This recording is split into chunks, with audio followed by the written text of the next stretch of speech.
Hello, welcome to the Health In Show, an affiliate program of Homeopathy World Community. You've come to the right place to tune in and participate with your comments and questions. Love is the greatest healer of all. But sometimes, in order to change our emotions, we must take action in other spheres of our lives. We speak with experts in alternative and complementary health fields and hope you will benefit in some small or great way. Remember, you are wherever your thoughts are. Make sure your thoughts are where you want to be.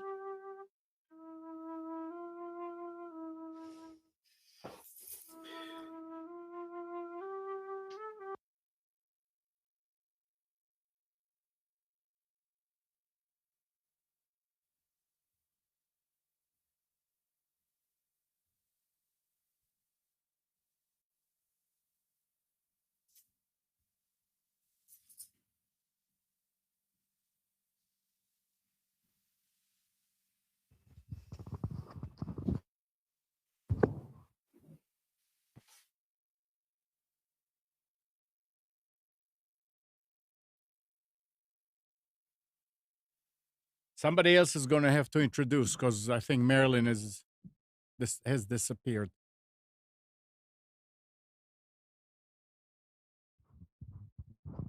She says she's frozen. Uta, do you want to go ahead? Go ahead, Pretty. Yeah, I think I'm back now. Am I here? Can you hear me? Yes, we can. Yes. Yes.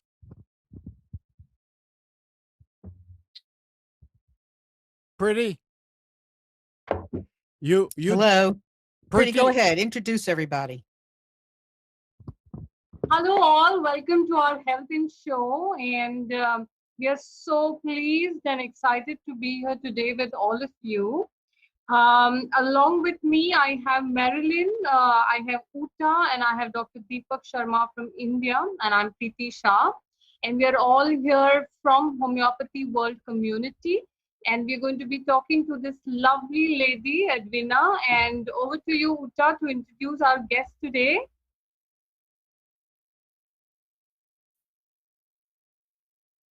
Wow, everybody's freezing. Yeah, I can't hear.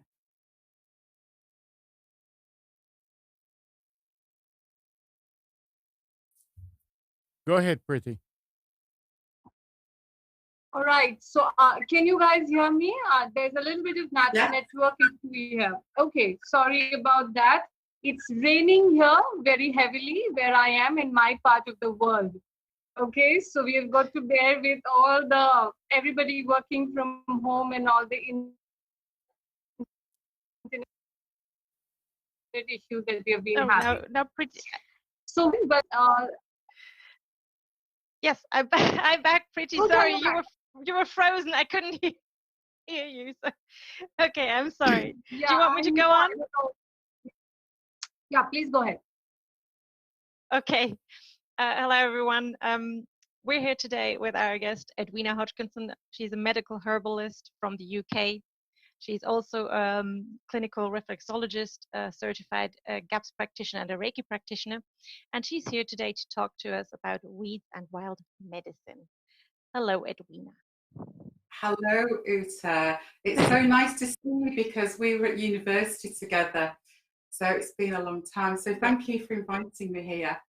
Thank you. Should I tell you a little bit about myself or do you want to ask questions? Yes, please. Right. Yes, please. Do tell us a bit about yourself.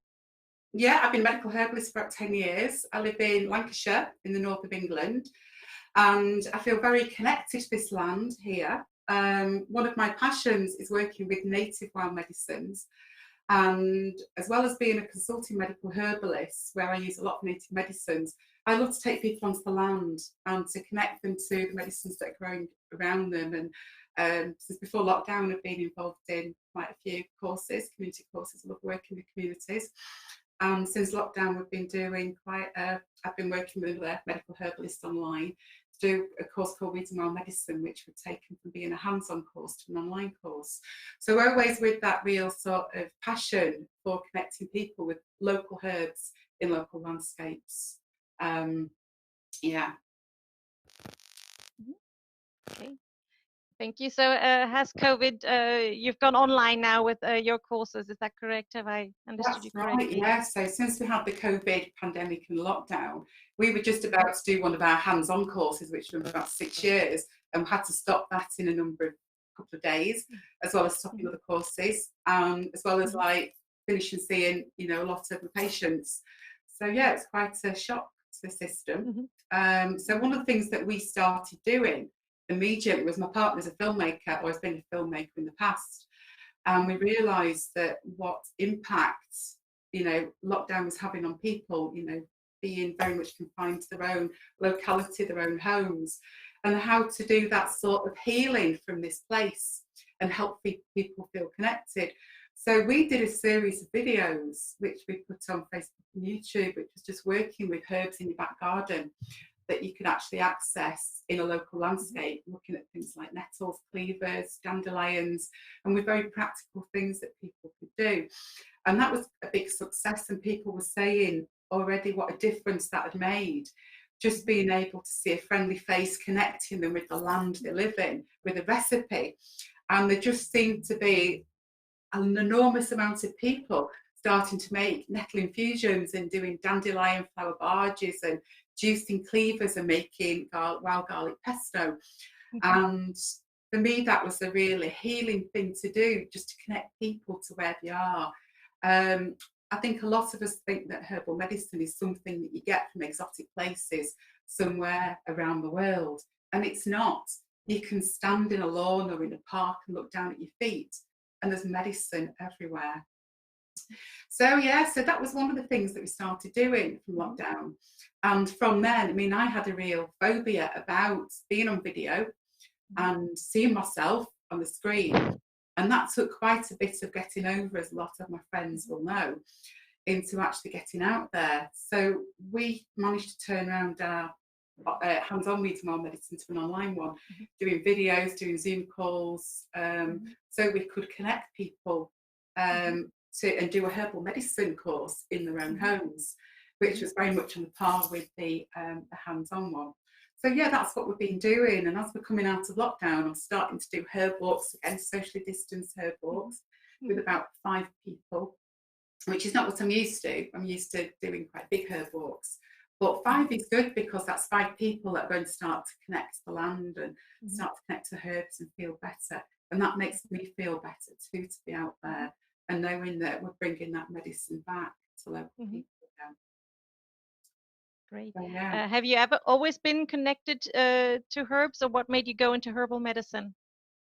I've always been connected. From being a small child, I remember just picking things like nip bone and putting them in a mushroom basket and plantain, and not really knowing what they are, but they were herbs. And I was a nurse at some point, so about 18 to sort of early 30s, mid-30s. I was a nurse and a ward sister, so I moved away from that nature connection to working with sort of like pharmaceutical medicines in a clinical setting, but there was always that connection to the land that was there. And when I left nursing, I became a reflexologist and clinical aromatherapist, but still started to learn about how to use herbal medicine until I did my degree. And so now I practice as a consulting medical herbalist, and I remember the National Institute of Medical Herbalists. So it's always been there, always, and it's just nice to be able to take that medicine to other people and to connect them. One of the things that brings me a lot of joy is that with like doing courses and doing stuff online, that I'm starting to see local people making medicines and proudly showing what they've done and what they've made, and trying that on other people and finding it works. So one thing was, I did a short video on dandelions and working with dandelion flowers, and I mentioned about a dandelion balm, and all of a sudden there seemed to be lots of people making dandelion balms, but we're using it in creative ways, and then feeding me back and saying, yeah, it's been really great for psoriasis, so we've used it on muscle aches and pains. And that gave me pleasure to see people connecting to the local land again, the local plants. I do firmly believe that in connecting people to local plants, that's how we keep herbal medicine alive. Herbal medicine to me is a medicine of the people. It's a medicine that you can go out of your back door, you can use medicines in your food, you can make balms, you can make tinctures, you can make syrups. And it's a way of keeping it back where it belongs with people. Where I live in Lancashire, there's been a lot of sort of mills. It was very much a seat of the Industrial Revolution. And so along with the Industrial Revolution and mill towns and factories and epidemics of those kind of diseases came the herbalists.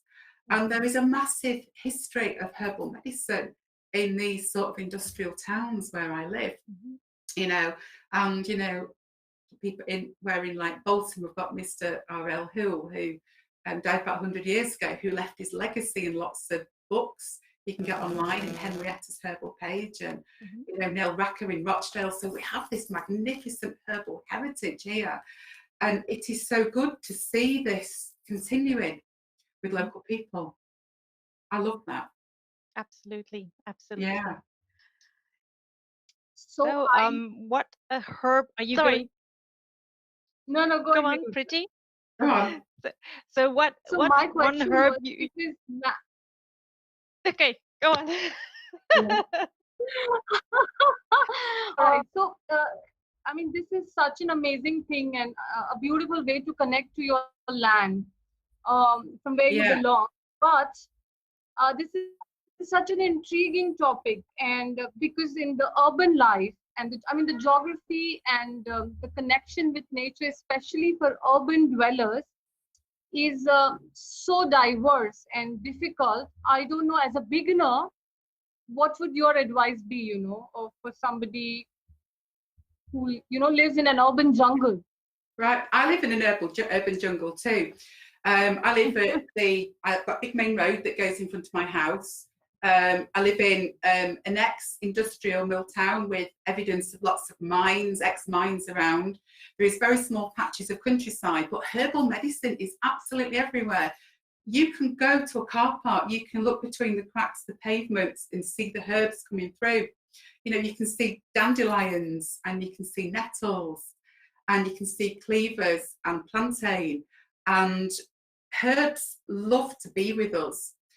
And we only have to have that tiny bit of soil, that edge of the car park, that dust and that soil that gathers at the side of the road, and you've got herbs coming through.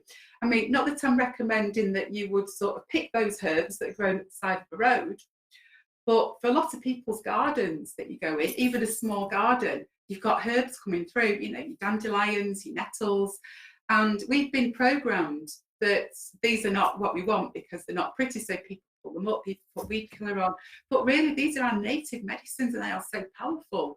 But people would prefer a neat lawn or a flagged area to having a small area with native medicines in that can be used in food and that can be used in balms, that can be used in tinctures. And it's just re-educating people, because once people start to change that perspective of even that really tiny patch of land, then your whole world changes, because you don't see weeds, you see medicines that were held very dear by our ancestors here and revered, you know, and had stories told about them and were sacred, that people had rituals to pick them, you know, and these are the weeds that we're told to despise. So you don't need to be in, you know, countryside. It's just where you live, the herbs are here.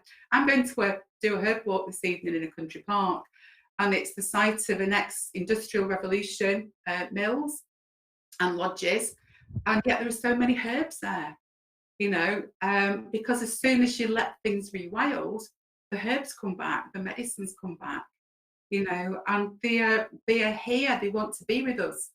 And, you know, lots of our native medicines love to grow around us. You know, take nettle, for instance. Nettle loves to grow where the ground is disturbed, where there's high nitrogen in the soil. where there is that evidence of humanity. You will always find nettle. The closer you go to human beings, the more nettles you'll find.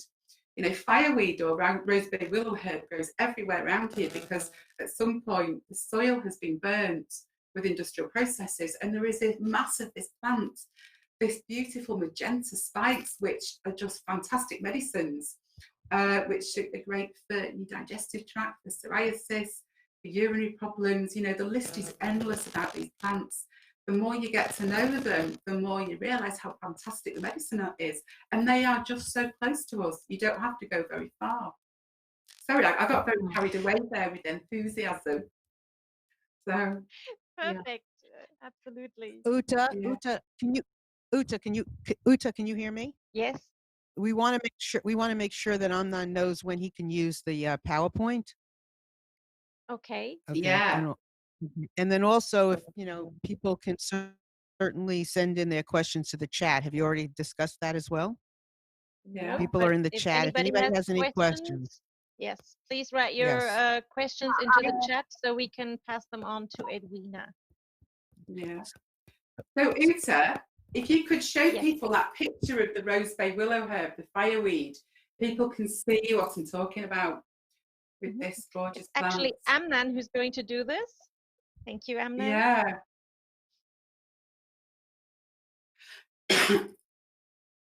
That one. There, yeah. Yeah, can you see that? I mean, when I speak about rose bay willow herb or fireweed, that's the plants I'm talking about. And here in the northwest where I live, I mean, this is an ex-industrial area. This plant just grows everywhere. And you can see it just at the side of the roads. You can see it sort of any sort of wasteland. And this plant wasn't so common in this country until we started to get that burning of the soil, because it's a plant that likes that hot stratification. It likes that heating of the soil. So where you get that damage to the soil through fire and heat, this plant grows and it helps to regenerate the soil. And most people where I live see this as a weed.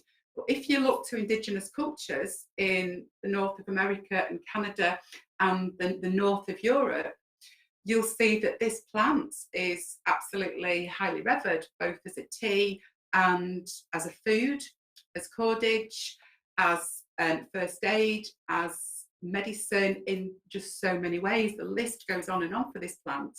So this plant,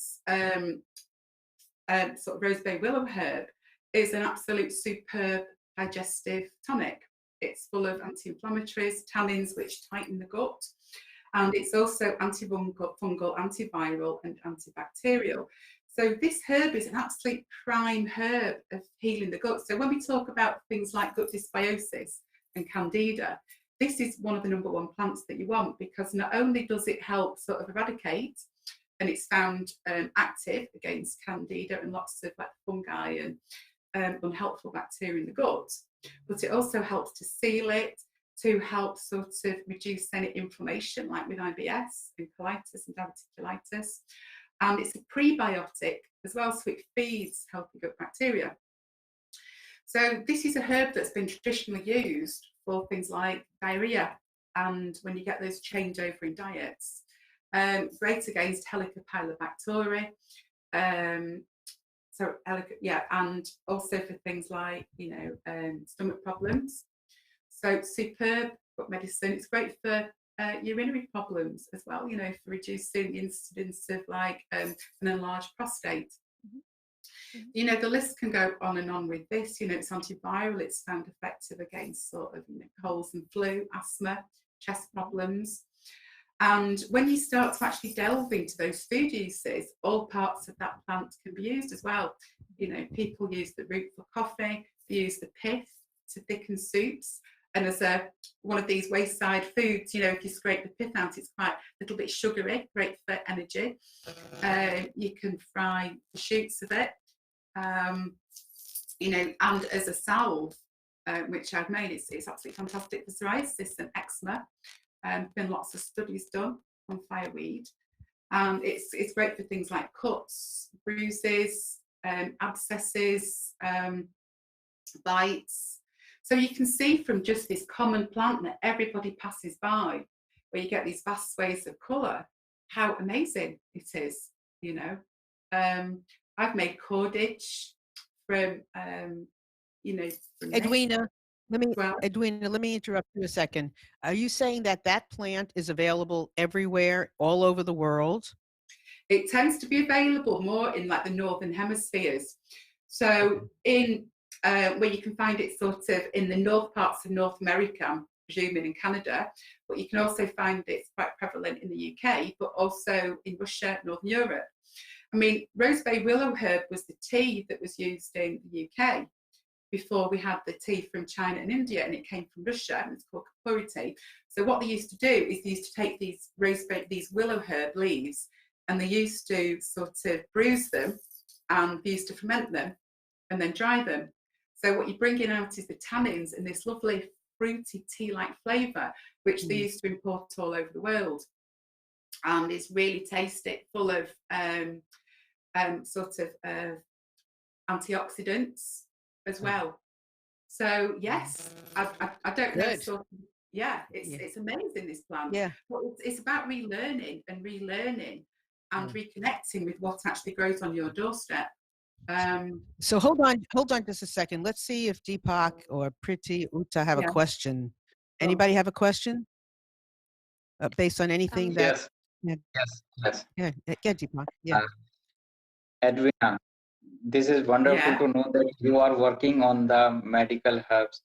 And I want to ask a question that in many countries, like in India, when we are using a tree for the medicinal purpose, so the timing of the pluck the leaves or the pluck you got the seed, this is the different for the different plants. Do you agree with that, or you have another criteria? You can pluck anytime from the plants. You tend to follow the energy of the plant.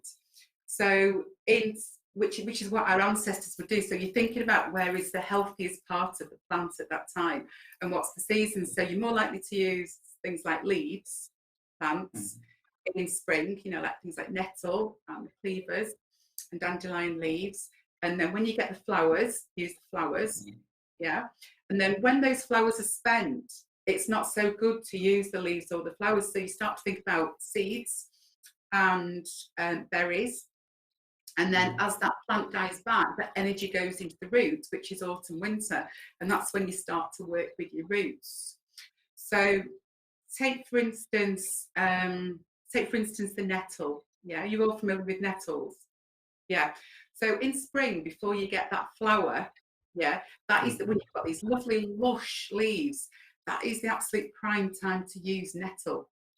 We don't tend to use it when it's in flower because that's not so good. But when you get, say, the seeds, which is now nettle seeds, I think I might put a picture of nettle seeds up. When the energy's in the seeds, then you pick the seeds because the seeds are a nice sort of adrenal tonic, kidney tonic. They're very energizing, great for things like libido, great for vitality. And then as those die back, the energy goes into the roots, and so which is autumn, winter, and then you would harvest the roots. So the roots are really good for things like prostate problems. You know, you can make sort of very nutritious sort of drinks with that as well. So it's like following the energy of the plant and the seasons, which is how our ancestors would have worked. You know, just knowing which part of the plant you can pick when, and when it's not so good to use, and when it is good to use. And that's how we work as herbalists. You know, when you're foraging. Does that answer your question? Thank you.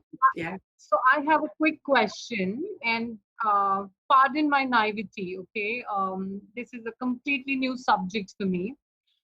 So when you say medicinal herbs, only fresh plants, I mean, herbs from natural fresh plants are called, are categorized in this? Or, you know, for example, in India, we have home remedies, you know, like a lot of spices that we use, turmeric, ginger, holy basil, and they are in dried forms. Yeah, it's part of our daily cooking culture. Will that be also categorized into medicinal herbs? Absolutely. I mean, how do you distribute?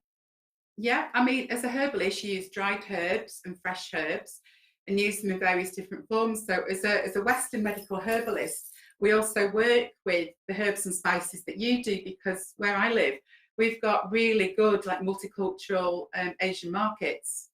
So, you know, we have access to things like beautiful fresh ginger, turmeric, lots of spices. So we use those in our medicines as well, but combine those. So when I pick the elderberries in September to make like antiviral medicine and syrups, we'll use lots of spices in there like ginger and star anise and cinnamon, because those potentize what you do. So because as you know, that those sort of medicines that come from Asia have got lots of medicinal properties of their own. So if I use spices in some of our autumn mixes, you know, with berries, then that really increases, say, the antiviral properties or decongestive properties as well. So yeah, we use those as well, which is great. It's so handy to have these markets a few miles away, you know.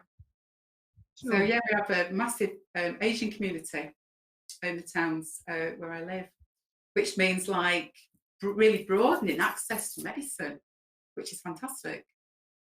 True. Yeah. And just as a follow-up question, I mean, in your experience, do you see fresh herbs work better versus the dried herbs, or doesn't matter? I don't think it matters. I think it depends on the quality. So that's what matters to me. So if I've got access to plants and it's a fresh plant and it looks healthy, then I'll pick it and I'll dry things. But if you're working with dried herbs, you can have really good quality dried herbs, not so good quality. So depending on how it's dried, how it's stored, would affect sort of, you know, how that herb is dried. So dried herbs can be just as effective, but it just depends on those processes of drying and actually storing as well, you know. And of course, when you're working with dried herbs, that really concentrates the sort of the quality of, you know, what you're doing as well, you know. And I do dry lots of herbs for tea. You know, I've got a dehydrator and it's full of marshmallow at the moment, and I think mugwort and rose Bay Willow herb.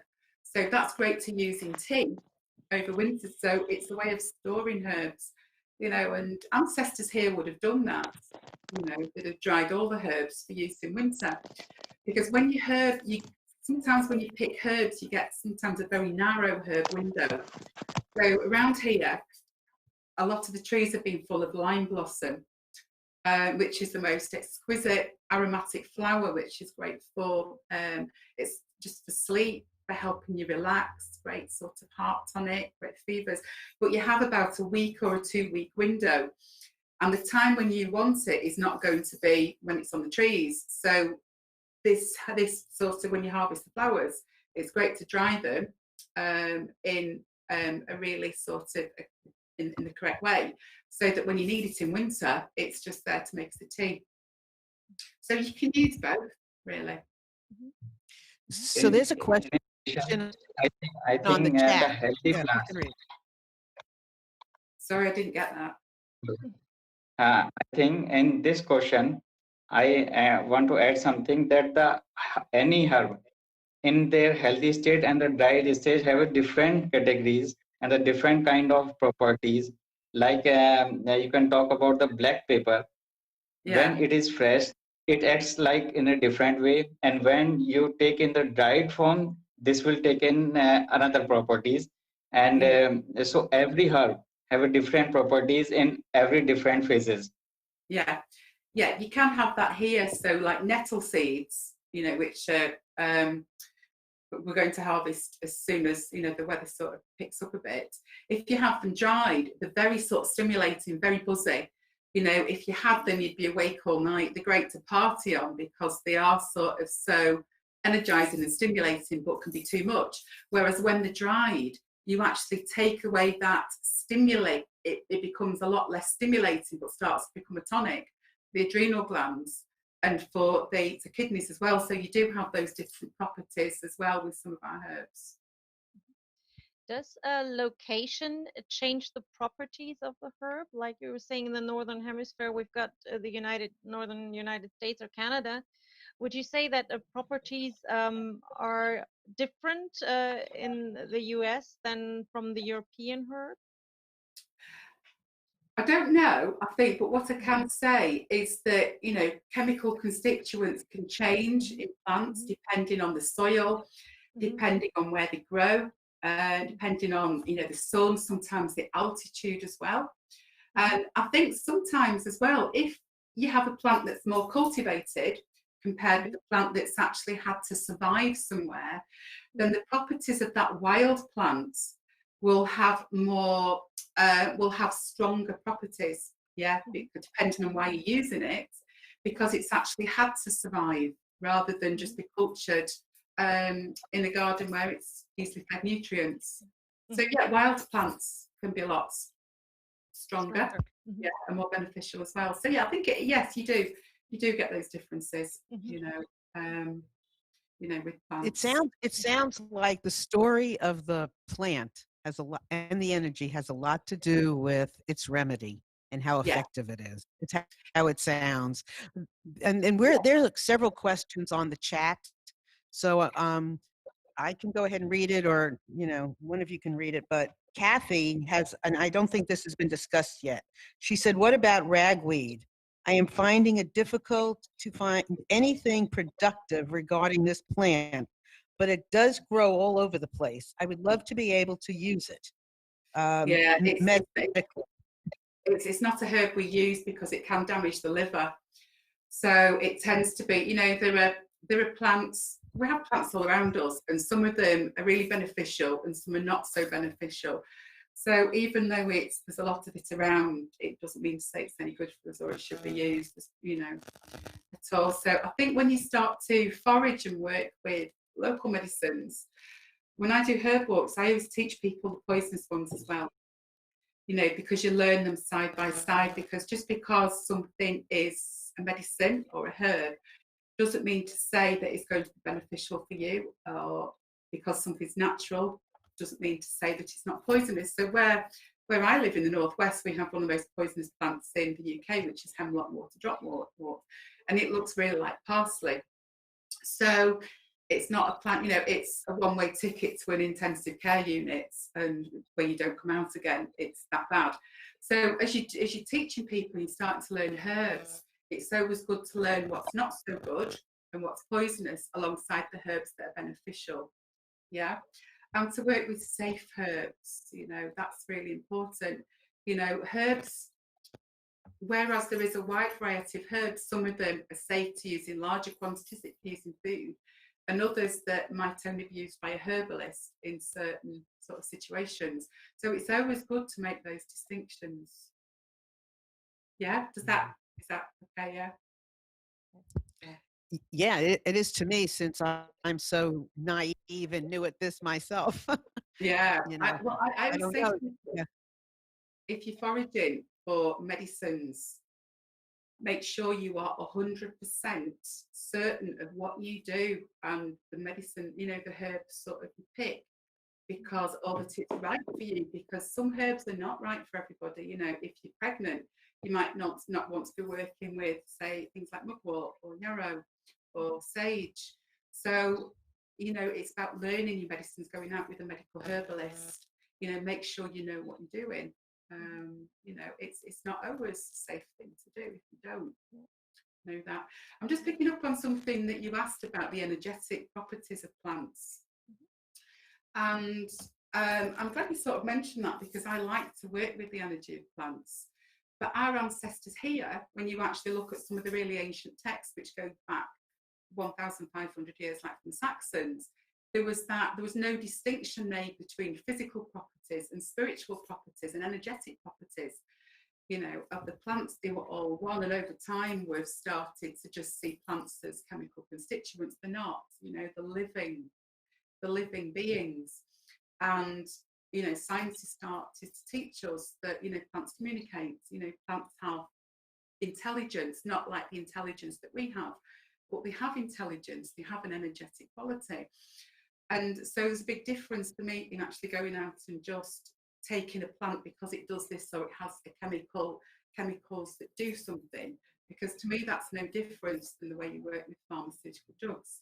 I like to work with the whole plant and the energy of that plant, and to build up a relationship with local plants, to talk to the plants, to tell them why you want to do something. I have a story about that which illustrates it. I mean, I'm an ex-nurse. I've worked with hundreds and hundreds of dressings, worked with hundreds of wounds. And I was asked to work with an activist who'd been dragged across gravel, and the wound was where it taken off the skin on his back, and it was a really nasty, infected, sloughy sort of wound, which is quite extensive. And he'd asked me to make a medicine for it. And I went out on the land and I asked the plantain and the daisy, and I told it exactly what I wanted it to do. It was for an earth protector. This is what had happened, and I really want you to heal this man's back. I picked daisy and plantain and made a salve and put some myrrh in it and took it to his girlfriend, and it was a mess, his back. That wound was quite dirty, and he was in a lot of pain, so she put the salve on. And I went to see it 8 days later, and the skin, it had complete new skin on it, apart from a few scabs in the corner. And I've never seen anything like that, even as a nurse. And for me, it was about working with the plants in a different way, which is the way that all our ancestors used to work with plants and the shamans around the world, which is working with intent and the energy of that plant. And that taught me a lot about working with plants, and working, connecting. And I think when we work with local plants, you have that ability to build up a relationship. The plants know you, you know the plants, and you work with them in a very respectful way. I couldn't work in any other way with them, because around here I know what grows where, I know how my plants grow, and in my garden as well, and it is about working with respect. That's how Indigenous people and our ancestors worked with them. So yeah, sorry, I've rambled on about that. It's something I feel very passionate about. I think Perfect. I think that's beautiful what you just said. So do you have a specific recommendation or a protocol or something, for people who would like to grow their own herbs or have their own kitchen gardens or whatever, in terms of how to communicate with your plants and herbs, and how do you pluck the leaves or the flowers? I mean, do you recommend something? No, do you follow up a ritual? I don't know. I think it's just looking at what you want to grow as herbs. I mean, I've got a very small garden that's full of herbs, and I just absolutely love them. And I go out and sometimes just talk to them. I think it's just about respect and just seeing them as something that's other than a commodity. I think we treat human beings today, particularly in the Western world, treat the natural world as a commodity. And I think there is still that tendency when we work with herbal medicine to treat it the same. It's just something that you buy in pill form or, in a brown liquid that's going to do something for your body. And it's often a take, relationship rather than something which is reciprocal. So I think when you're growing herbs, growing things that are good for your soil, I find a lot of herbs are quite resilient in my garden, but they tend to like to grow where they want. So you can plant them in one place, but find the next year or in 2 years' time, they're actually somewhere else. They tend to grow where they want. And if something that you put in a pot or a raised bed is at the other side of the garden, going between the cracks in the pavements, and that's where it just wants to grow. So yeah, I think if you're growing herbs, it's about respect with them and building that relationship rather than specific rituals or spiritualities, just about love and respect for them, as other beings rather than as a commodity. Totally. I love everything. This is the part I love the most. Is what we're talking about right now. Yeah. This is this is the most exciting, I think, is building that relationship, listening to them, building that relationship. I just love that. Uta, do you have, there's several questions and comments on our chat. We can go ahead and ask some of these, or we can just say, we're going to do a special some more with, but what else, did you have a specific question, or did you want to ask some things that are on the chat? Uta, do you have something? Yeah. I'm actually not really seeing the chat right now. I'm actually Okay, so then let me go ahead and, yeah, thank you. first of all, Kathy is coming back to the ragweed issue and with the liver, which is an interesting perspective from a homeopath, because if you say it's not good, that could mean it is good, right? Right. Yeah. So, I mean, that was a comment she made as a homeopath, and maybe Deepak or Pretty Uta have a comment about that as far as ragweed is concerned. Do you have any comment about that? And Kathy's comment about, well, yeah, Deepak. Yes, uh, Edwin, from the part of the homeopathy, I want to ask one more thing, that we are facing in this negative situation around the world, the COVID situation. So everybody is moving towards the herbal medicines and going towards the natural medicines. So according to what will be the four herbs you want to suggest to each and everyone? Because we are on in the health issues. This is for everyone. This is for general people. So what are the four herbs, the common herbs you want to share with all the peoples that can grow in easily in home, and then take it so that they will get the higher immunity to fight with the COVID situations? Yeah. I think it's very difficult to sort of suggest herbs that are going to help you to fight sort of COVID. I tend to not sort of look at words that are about fighting something, but about actually building your body up, at strengthening your fortress, So I tend to look at it like that, because at the end of the day, it's our bodies, the health of our bodies, which is vitally important. So it's hard to suggest. I mean, I have my favourite herbs here, which I like to use to strengthen my own body. So it's things that are local to people's environment. But I think it goes even beyond just taking a remedy from a herb.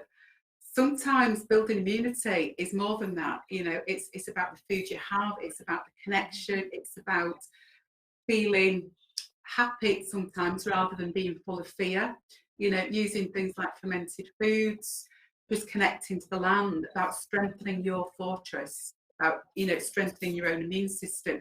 That is the best resilience we can have. I mean, I have my own herbs here, which I like to use. I mean, I love to work with nettle, which is something I was having a lot of at the start of the lockdown, nettle infusions, because to me it's an absolute superfood, full of nutrients, and if I'm feeding my body full of all the nutrients and the micronutrients that it needs, then my body's going to be in the best place to actually stay healthy.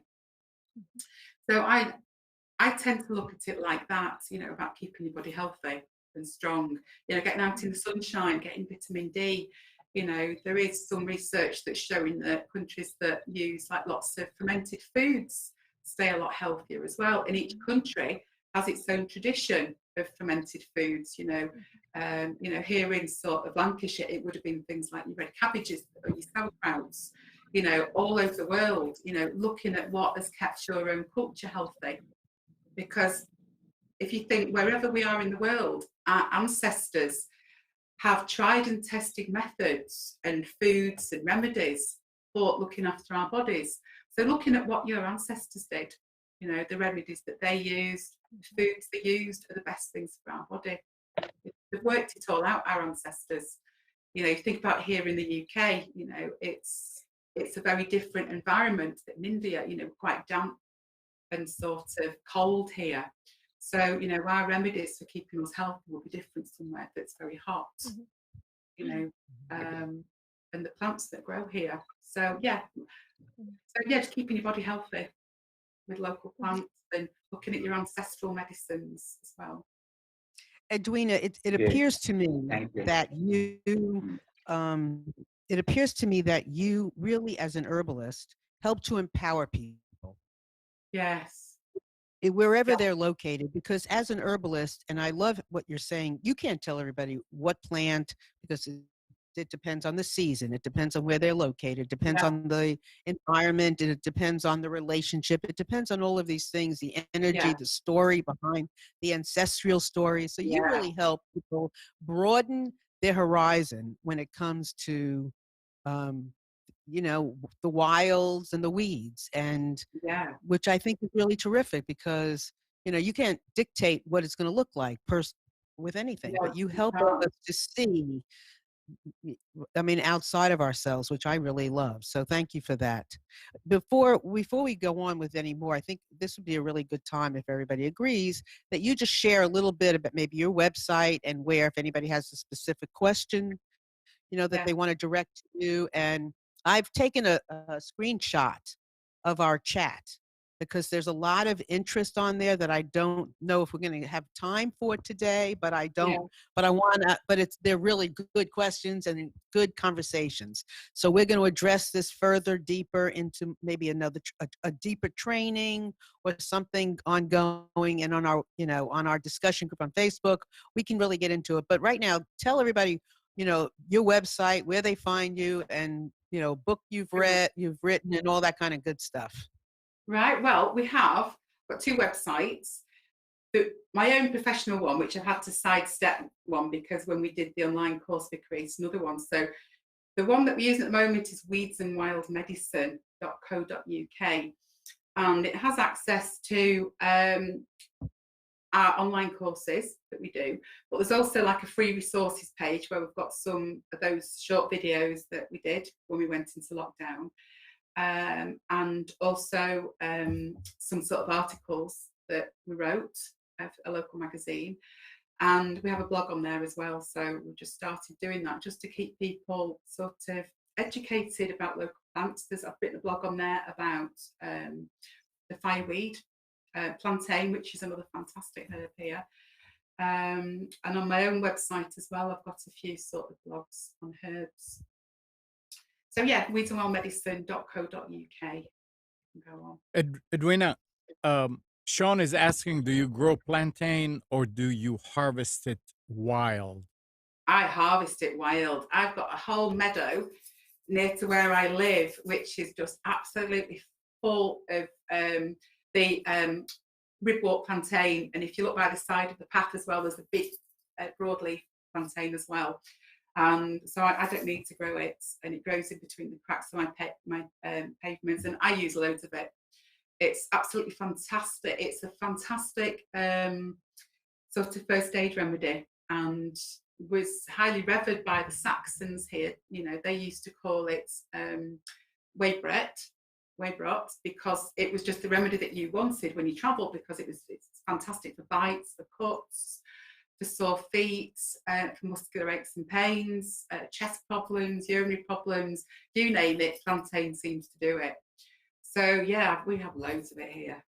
Loads, it's brilliant. Yeah, I get very passionate about eat plantain. of plantain? Do you make it as salad, or how do you take it?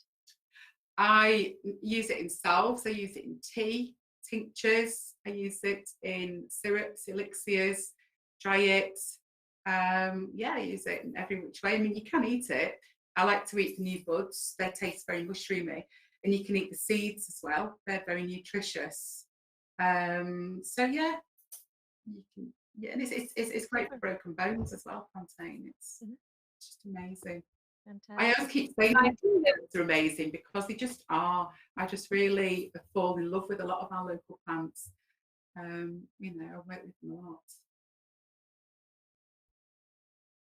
I think another technical question that Kathy had on the chat was, is there a particular method of drying the herb that you suggest? Or I think as long as you dry herbs quickly, and you dry herbs that are in good condition, and you dry them sort of quickly out of in dry atmospheres, then it doesn't matter how you do them. I have a dehydrator, but you can also sort of hang them up in a dry, like an airy room. In the past, where I go to my local market, there's a guy who's a really old man, and he's a gypsy, and he told me about using brown paper bags with the chopped up herbs in that they used to tie to the side of the caravans. And so as they went along with the caravans, all the herbs are dry. So this is how one of my friends dries the herbs. She gets big brown paper bags and she chops herbs up, puts them in, hangs them up, and then just turns them over, even on the washing line, you know, on a very dry, airy day. You know, so there's lots of ways of doing it. You can get special racks that you can put in airy rooms. You know, sometimes I dry herbs even on a piece of paper in a room and just turn them over every day, you know, like blossoms, like hawthorn blossoms and things. So lots of ways. You dry them quickly. What do you refer to when you say you have to dry them quickly?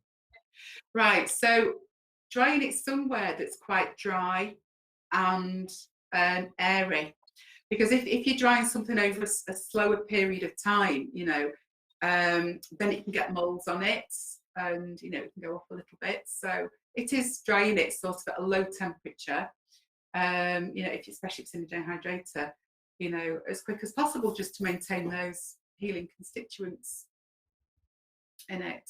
I mean, my dehydrator is great. It'll dry nettle overnight. And you've got to be careful, even when you pick up the nettle leaf, it's dried that quickly, the sting's still there. You know, so. Recommendations against the sting of nettles?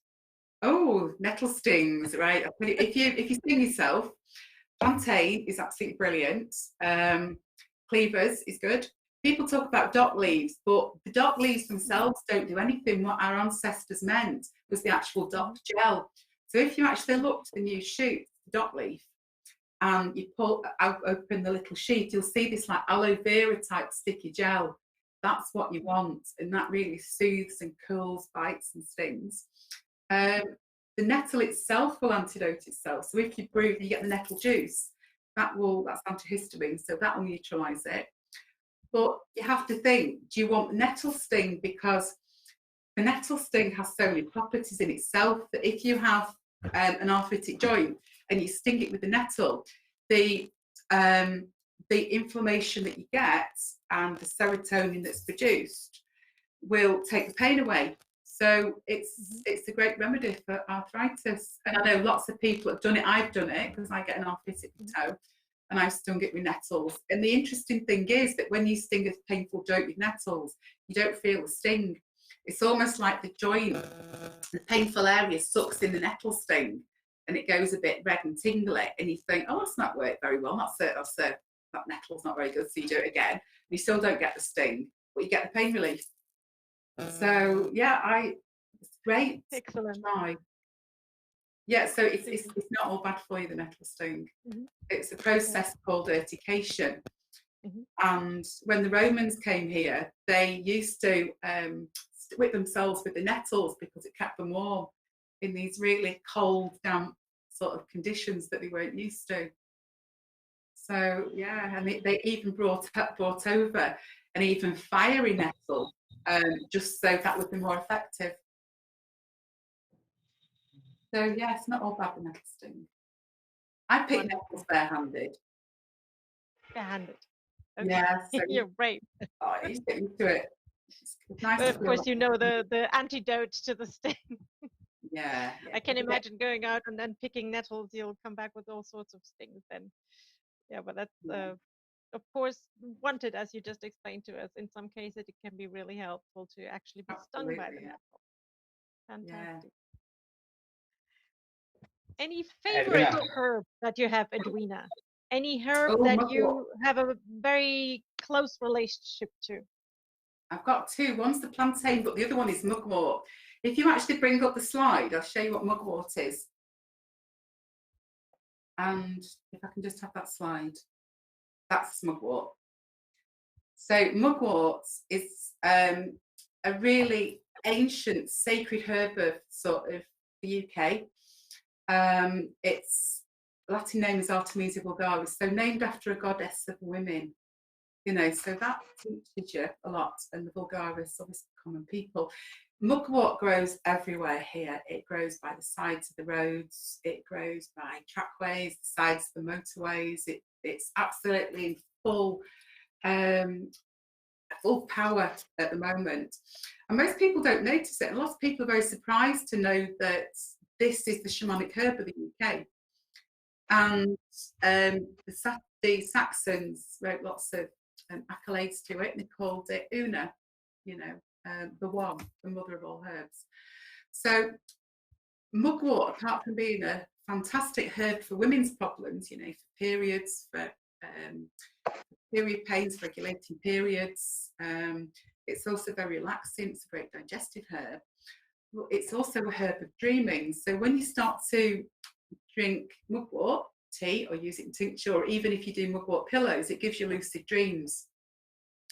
So your dreams can get very vivid, and you remember them more, which is some people like, but some patients when using mugwort don't like it because they find it a little bit unsettling, the fact that they have these very lucid, very vivid dreams.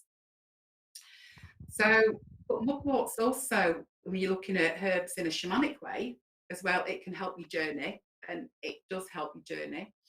It's also, you can use it in sort of incenses, in smudge sticks, or we used to call it saining here, which is great for room clearing, for sanctifying a room, for getting rid of sort of unhelpful energies, particularly if you've had an argument, but also opens the third eye and helps clairvoyance.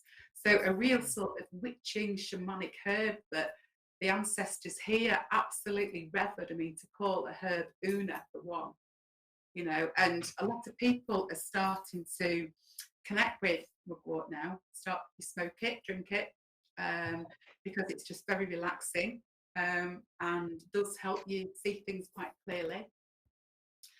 But it's just great to use with women. I mean, I use mugwort in salves, you know, for women with sort of heavy periods, or, you know, uncomfortable periods. And it's just so nice to have in a tea.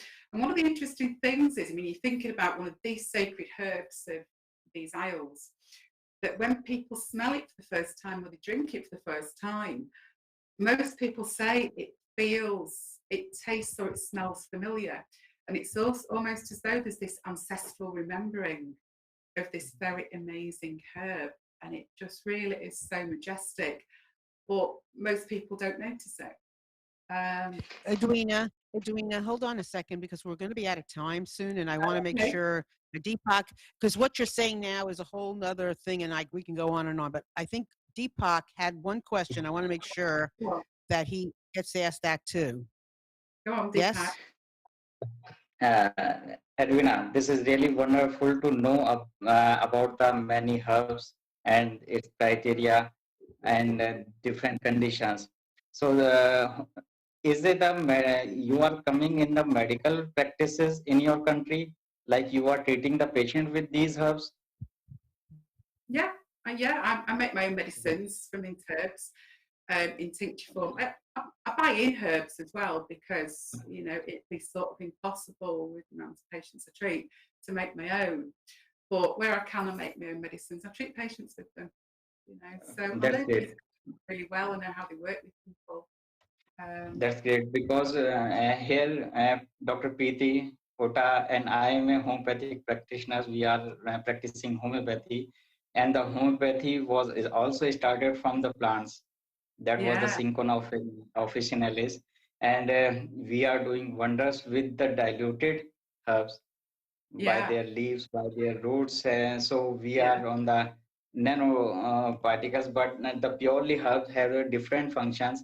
And the homeopathy shows that the extract of the leaves or extract of the herbs is having the different potential. Dilution is having the different potentials. So this is really wonderful to know more new herbs from you. And we really enjoyed it. So I hand over to Malin. Thank you. Thank you, Deepak. And Edwina, we really did love this. And I know we can go into a million different directions, and we will, because there's so many things that you said. But in closing, I just want to ask, Preeti, do you have a final word in closing?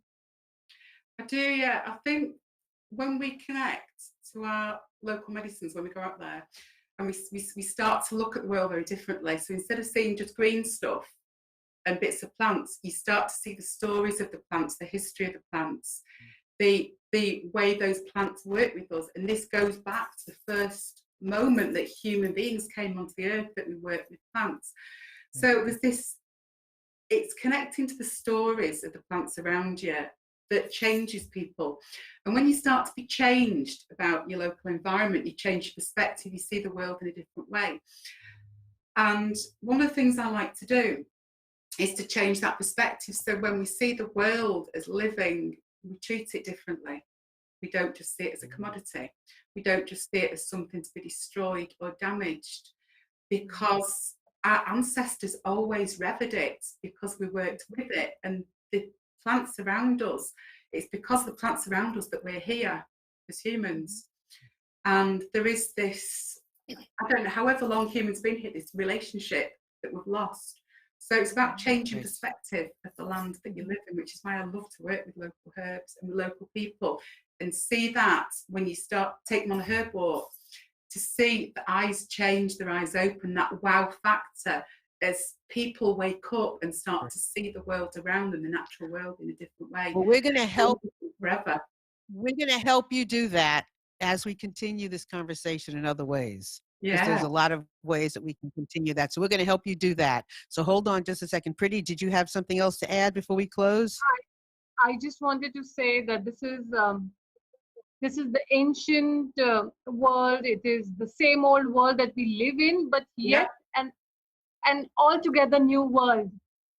So brilliant. It's just opening up like a Pandora box, you know. Beautiful. I think it's a wonderful conversation. Thank you so much.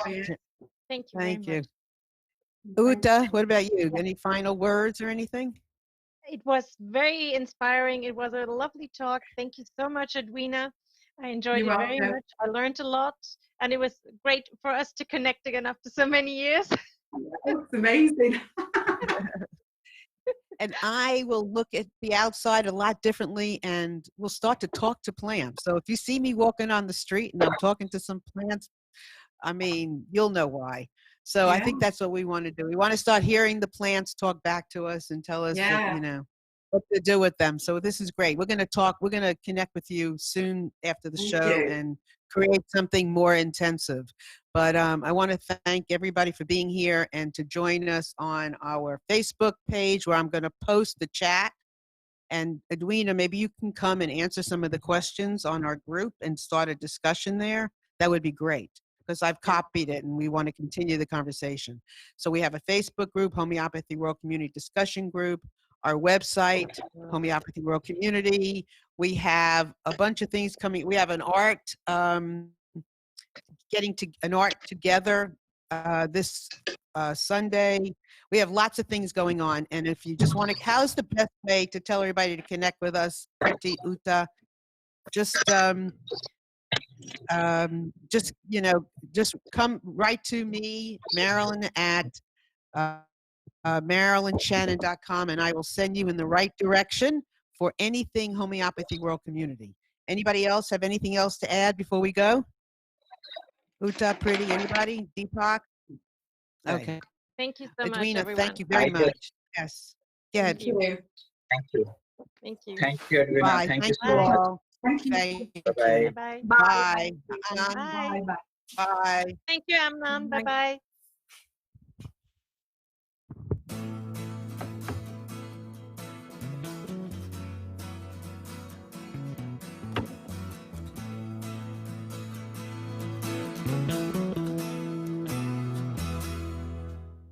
You are tuned to the Nissan Communications Network.